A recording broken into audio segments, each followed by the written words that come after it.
and your esteemed delegation on your very significant visit to South Africa.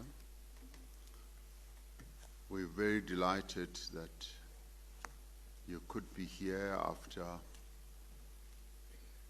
we issued or extended an invitation to you some time ago. We enjoy fraternal bilateral relations with yourselves, anchored not only on our shared history, a history of struggle, of being together in the trenches,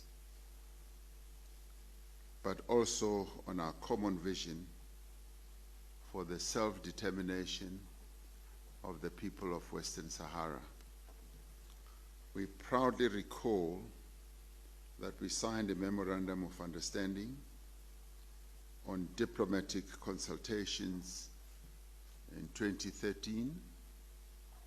Since then, we have had regular strategic exchanges whenever we have had occasion to meet in various forums at the African Union, in SADC, as well as at the United Nations, focusing on issues of mutual interest at regional, continental, and international levels.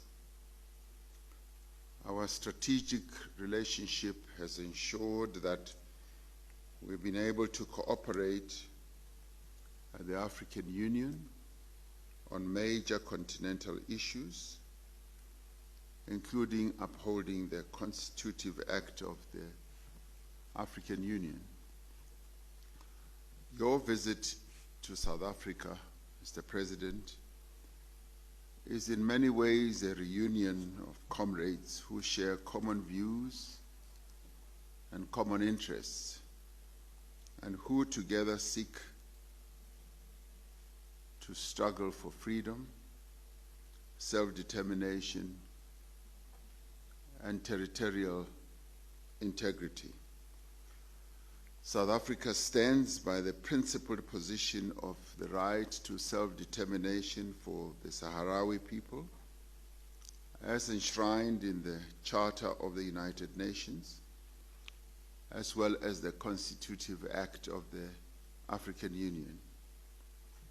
We firmly believe that any misinterpretation of the right of freedom and human dignity constitutes a grave betrayal of our own struggle for freedom and our commitment to the United Nations Charter and to the African Union Constitutive Act.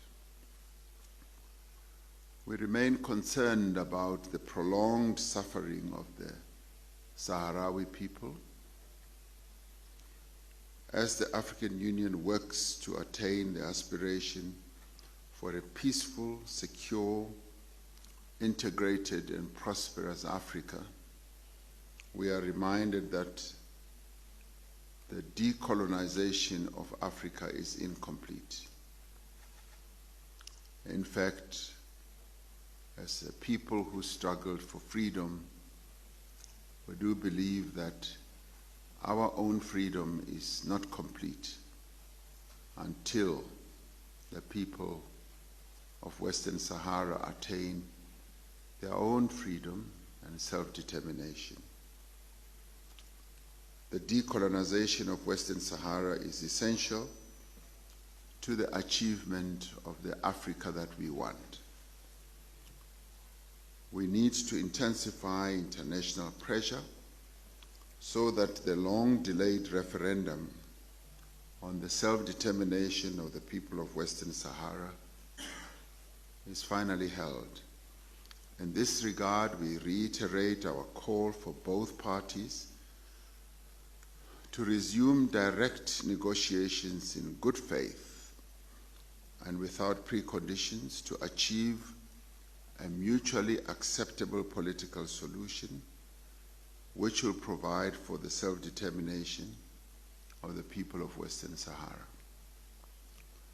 We call for an end to human rights abuses against the Sahrawi people, and for the extension of the mandate of the United Nations Mission for the referendum in Western Sahara, MINURSO, to include the monitoring of human rights.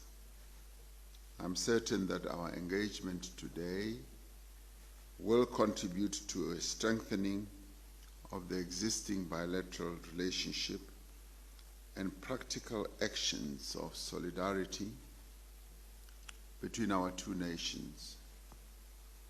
Our two nations will continue to exchange views on how to intensify the diplomatic pressure in our efforts to achieve the speedy resolution of the question of Western Sahara. Your Excellency, I once again welcome you and your delegation to South Africa, your home away from home. So we thank you for being here. Thank you.